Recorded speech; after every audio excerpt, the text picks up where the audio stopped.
छलावा डरावनी रात के अंधेरे में जब सूरज पूरी तरह डूब चुका था, तभी विशाल अपनी कार में एक सुनसान सड़क पर सफर कर रहा था। दिल्ली से लखनऊ जाते वक्त उसने शॉर्टकट लेने का फैसला किया, जिससे उसका रास्ता 80 किलोमीटर कम हो जाता।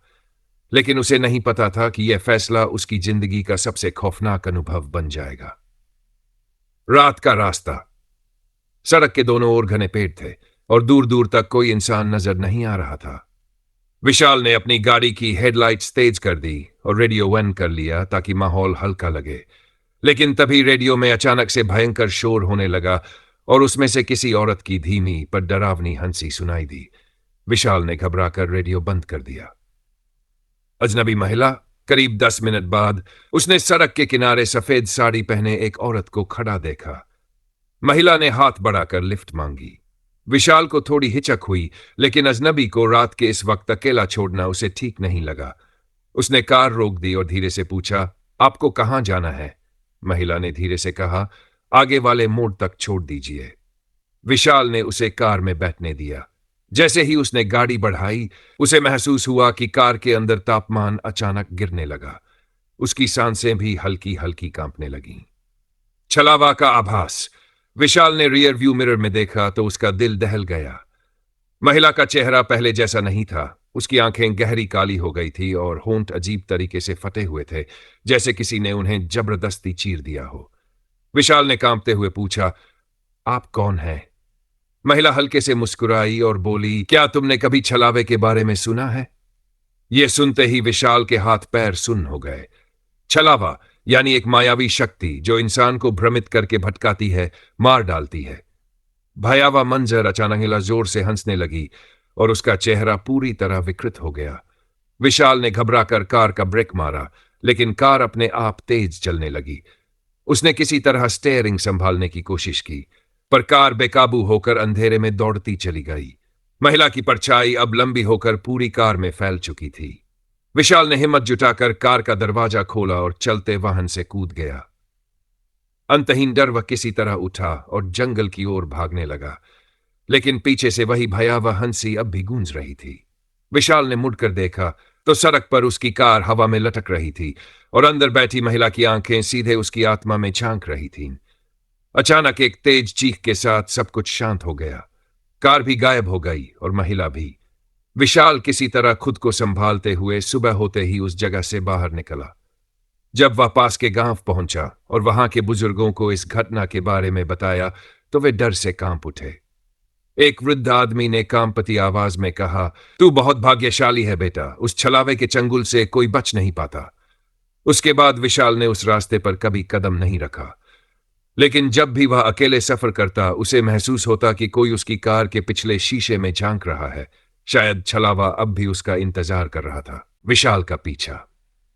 कुछ महीनों बाद विशाल अपने जीवन में सामान्य वापस आ रहा था, लेकिन उसकी मानसिक स्थिति पर उस रात का खौफनाक अभी भारी था। वह अब अकेले कहीं भी यात्रा करने से कतराने लगा था। लेकिन एक दिन उसे अपने पुराने दोस्त रोहन से एक कॉल आया। रोहन ने कहा कि वह किसी जरूरी काम से दिल्ली आ रहा था और वह विशाल से मिलना चाहता था। विशाल ने सोचा कि यह अच्छा मौका है। वह कुछ समय के लिए अपने डर को भूलकर अपने पुराने दोस्त से मिलकर थोड़ा आराम महसूस करेगा। लेकिन जैसे ही वह दिल्ली पहुंचा, वह वही पुरानी घबराहट महसूस करने लगा। दिल्ली की सुनसान सड़कें। रोहन ने विशाल को एक सुनसान इलाके के छोटे से कैफे में बुलाया, जो पूरी तरह से बंद पड़ा था। जब विशाल वहां पहुंचा तो कैफे के अंदर घना अंधेरा था और रोहन कहीं दिखाई नहीं दे रहा था। विशाल ने बाहर देखा तो वही महिला जो पहले उसे छलावे में फंसा चुकी थी वहीं खड़ी थी। उसका चेहरा फिर से विकृत हो चुका था और वह उसे घूर रही थी। विशाल का दिल तेजी से धड़कने लगा और उसके शरीर में अजीब सी सनसनी दौड़ने लगी। रोहन का गायब होना। विशाल ने इधर उधर देखा, लेकिन रोहन कहीं नजर नहीं आया। वह समझ गया कि अब कुछ गड़बड़ है। जैसे ही उसने फोन निकालकर रोहन को कॉल किया, अचानक उसके फोन का स्क्रीन चटक कर बंद हो गया। तुम नहीं बच सकते विशाल, महिला ने धीमे से कहा और उसका चेहरा फिर से बदलने लगा। इस बार उसके चेहरे पर गहरी दरारें थी, जैसे किसी ने उसे मांसाहारी तरीके से काटा हो। चालाक छलावा। विशाल घबराते हुए महिला से पीछे हटने लगा। उसने पूरे मनोबल से सोचा कि अगर वह यहां से भागेगा तो वह बच सकता है, लेकिन जैसे ही वह भागने की कोशिश करता, वह महिला अब उसके सामने ही खड़ी थी। मैं तुम्हारा पीछा कभी नहीं छोड़ने वाली, महिला ने कहा, और उसके आसपास की हवा ठंडी और भारी हो गई। विशाल ने एक आखिरी बार कोशिश की और महिला के चेहरे को ताकते हुए जोर से चिल्लाया, तुम क्या चाहती हो? महिला ने उसकी आंखों में गहरे से झांकते हुए कहा, तुमसे खेल रही हूं विशाल। तुमने मुझे पहली बार देखा था, अब मैं तुम्हारी दुनिया को खा जाऊंगी। सच्चाई का सामना। इस भयावह स्थिति में विशाल को अचानक याद आया कि छलावा कभी किसी को अकेला नहीं छोड़ता। वह उसे भ्रमित करके अपनी दुनिया में ले जाती है। उसने अपने डर को काबू में करते हुए हिम्मत जुटाई और महिला के सामने खड़ा होकर कहा, तुम जो भी हो, मैं तुम्हारे डर से नहीं डरूंगा। महिला की हंसी फिर से सुनाई दी, लेकिन अब उसमें खौफ नहीं बल्कि घृणा और निराशा थी। धीरे धीरे महिला की परछाई धुंधली होने लगी और वह हवा में विलीन हो गई। विशाल ने उस दिन के बाद कभी भी उस रास्ते पर कदम नहीं रखा।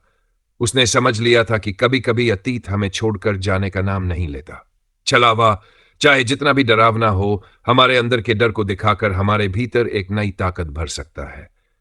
लेकिन अब विशाल का विश्वास था कि डर का सामना करने का तरीका यह नहीं है कि हम उससे भागें, बल्कि उसे पहचान कर उसे चुनौती दी जाए। और तभी जब हम पूरी तरह से उस डर का सामना करते हैं, तभी वह खत्म हो जाता है। छलावा अगला भाग, वापसी की साजिश। विशाल को लगा कि अब वह उस भूतिया महिला से पूरी तरह से मुक्त हो चुका है, लेकिन वह जानता था कि डर कहीं ना कहीं हमेशा पीछा करता है। एक रात जब वह अपने घर में आराम से बैठा था, अचानक उसे खिड़की से किसी के जोर जोर से पुकारने की आवाजें सुनाई दी। वह चौंक गया और खिड़की के पास जाकर देखा तो कोई नहीं था। तभी उसे याद आया कि जब भी वह उस महिला को देखता था, उसके बाद कुछ समय तक वह अपनी जिंदगी में एक अजीब सा खालीपन महसूस करता था, जैसे कुछ छूट गया हो। उसे यह एहसास हुआ कि छलावा को चुनौती देने के बाद वह अभी भी उस महिला से पूरी तरह से नहीं बचा था। उसकी पहचान का खुलासा। वह सोच में पड़ गया कि क्या वह सच में सिर्फ एक छलावा था, या फिर वह किसी अन्य कारण से उसके पास आया था। एक दिन विशाल ने शहर के पुराने पुस्तकालय में जाकर कुछ किताबें खंगालनी शुरू की, ताकि वह किसी तरह इस रहस्य को सुलझा सके। एक किताब में उसने पढ़ा कि छलावा कोई साधारण भूत या शक्ति नहीं थी। यह एक प्राचीन आत्मा थी जो लोगों को अपने जाल में फंसाकर उनकी ऊर्जा को खींच लेती थी। उस आत्मा का नाम था माया, और उसकी कहानी बहुत पुरानी थी। माया एक समय में बहुत शक्तिशाली और खूबसूरत महिला थी, जो प्यार और शक्ति के लालच में मरकर एक भयानक छलावा बन गई थी। वह अब किसी के शरीर में प्रवेश कर उसे अपने जाल में फंसा लेती थी। नई मुसीबत। विशाल ने यह जानकारी अपने दोस्त रोहन को दी, लेकिन रोहन ने उसे हल्के में लिया और कहा, तुम्हें लगता है कि यह सब सच है, तुम सिर्फ डरे हुए हो। लेकिन विशाल के मन में यह डर सच्चाई बन चुका था। कुछ दिन बाद विशाल ने महसूस किया कि वह फिर से उसी अजीब सी परेशानी का सामना कर रहा था। हर रात उसकी नींद टूट जाती थी और उसे अपने आसपास अजीब आवाजें सुनाई देती थी। माया का हमला। एक रात जब विशाल सोने की कोशिश कर रहा था, अचानक उसकी आंखों के सामने वही महिला खड़ी हुई, लेकिन इस बार वह कहीं ज्यादा भयानक दिख रही थी। उसके चेहरे पर वह दरारें और खून की बूंदें थी, जो उसकी विकृतता को और बढ़ा रही थी। तुमसे बचने का कोई रास्ता नहीं है विशाल, माया ने डरावनी हंसी के साथ कहा। अब तुम मेरे बिना समर्पण के कभी नहीं जी पाओगे। विशाल ने फिर से अपने डर को काबू करने की कोशिश की और मन ही मन कहा, तुम मुझे तो डरा सकती हो, लेकिन मैं तुम्हारे डर से हार नहीं मानूंगा। एक खौफनाक युद्ध। जैसे ही माया ने उसे घेरने की कोशिश की, विशाल ने तुरंत अपने भीतर की शक्ति को महसूस किया और जोर से चिल्लाया, मैं तुम्हारे जाल में नहीं फंसने दूंगा। उसके बाद विशाल के शरीर में अजीब सी ऊर्जा का संचार हुआ और माया की परछाई भी कांपने लगी। वह धीमे धीमे गायब होने लगी और विशाल ने अपने भीतर के डर को पूरी तरह से मात दी। अंतिम सामना। उस रात के बाद विशाल को माया का कोई और निशान नहीं मिला। वह समझ गया कि डर का सामना करने का सबसे अच्छा तरीका है उसे पहचानना और उसे अंदर से हराना। अब विशाल के लिए वह रात सिर्फ एक याद बन चुकी थी और उसने अपनी जिंदगी में आगे बढ़ने का फैसला किया। लेकिन उसके अंदर वह ताकत हमेशा बनी रही, जो उसे किसी भी डर से जूझने के लिए तैयार रखती थी।